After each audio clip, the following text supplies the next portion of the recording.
ইরাকের প্রেসিডেন্ট সাদ্দাম হোসেনকে যখন রশিতে ঝুলানো হয় তখন সবচেয়ে বেশি তার লাশে থুতু ছিটিয়েছিল ইরাকের জনগণ, কারণ সাদ্দাম হোসেন তার জনগণের উপর ভরসা করেছিল।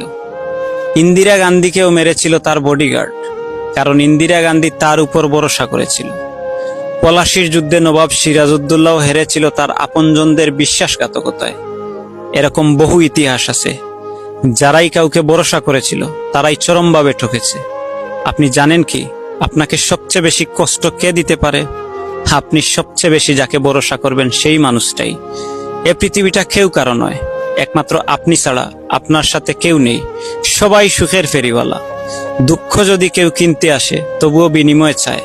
তাই কখনো কাউকে ভরসা করার মতো হাতটা দিবেন না। এ জীবন পথে অনেকেই আপনার সাথে হাঁটবে, কিন্তু দিন শেষে স্বার্থের হেরফেরে তারা আপনাকে ফেলেই চলে যাবে নিজের স্বার্থ রক্ষায়। জীবন সুন্দর যদি নিজেকে ভালোবাসতে পারেন, তবে কেউ আপনার আপন নয়। সময় একদিন হিসাব মতো সবটুকু বুঝিয়ে দেবে, কারণ আমি বিশ্বাস করি সময় হলো সবচেয়ে বড় শিক্ষক।